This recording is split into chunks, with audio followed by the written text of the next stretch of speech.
Breaking news अवां सां share कयूं पिया। सिंध हुकूमत तरफ़ां कराची जे अवाम ऐं मुसाफ़िरनि लाइ वॾी ख़ुशख़बरी आहे। कराची शहर मां बस अॾनि खे ॿाहिरि मुंतक़िल करण मुसाफ़िरनि खे मुफ़्त शटल सर्विस फराहम करण जो फ़ैसिलो कयो वियो आहे। पुराणनि बस अॾनि तां मुसाफ़िरनि लाइ मुफ़्त शटल सर्विस हलाई वेंदी। शहर इनाम मेमण जो इहो चवणु आहे मुसाफ़िरनि खे टर्मिनल ताईं पहुचाइण लाइ मुफ़्त शटल सर्विस 14 अगस्त खां शुरू कई पई वञे।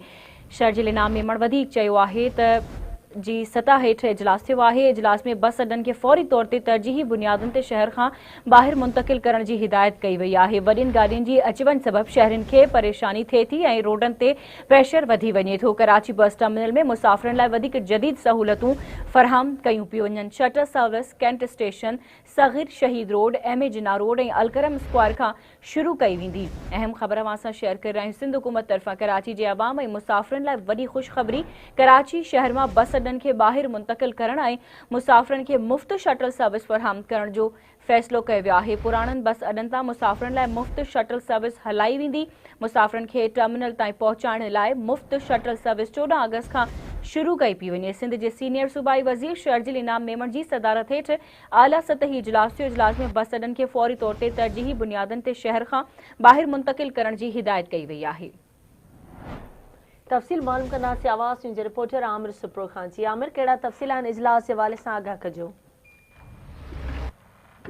जी बिल्कुल, सिंध जे सीनियर सूबाई वज़ीर शर्जील इनाम मेमण जे ज़ेर सदारत इजलास थियो आहे। इजलास में सिंध हुकूमत पारां कराची जे अवाम जे लाइ हिकु वॾी ख़ुशख़बरी आहे। कराची शहर मां बस अॾा ॿाहिरि मुंतक़िल करण जो फ़ैसिलो कयो वियो आहे। सूबाई वज़ीर जो इहो चवणु आहे त मुसाफ़िरनि खे टर्मिनल ताईं मुफ़्त में पहुचाए वेंदो। 14 अगस्त खां शुरू कयो वेंदो जो चवणु आहे सिंध सीनियर सूबाई वज़ीर शर्जील इनाम मेमण जो चवणु आहे त आवाम लाइ हर सहूलियत कई वेंदी ऐं पर कराची जा जेके बस अॾा आहिनि उन्हनि ताईं शटल बस सर्विस हलाई वेंदी जेकी मुफ़्त में हूंदी।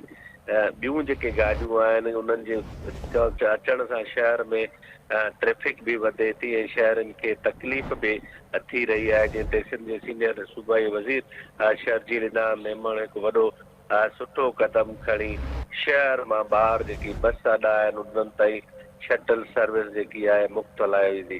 सिंध जे सीनियर सूबाई वज़ीर जो चवणु आहे त मुसाफ़िरनि खे तहफ़ुज़ यकीनी बणायो वञे, उन्हनि खे हर सहूलियत ॾिनी वेंदी।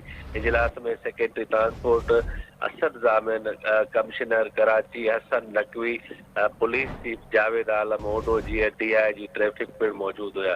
सीनियर सूबाई वज़ीर शर्जील इनाम मेमण जो चवणु आहे त 14 अगस्त ते इफ़्तिताह कयो वेंदो जेको शहर मां जेकी बस अॾा आहिनि उन्हनि तां मुफ़्त शटल बस सर्विस जेकी आहे शहर खां जेके ॿाहिरि अॾा आहिनि उते मुसाफ़िरनि खे पहुचाए वेंदो जीअं उतां हू पंहिंजी मंज़िल तरफ़ रवाना थियनि। ठीकु आहे आमिर, तव्हांजी महिरबानी अपडेट करण जे लाइ।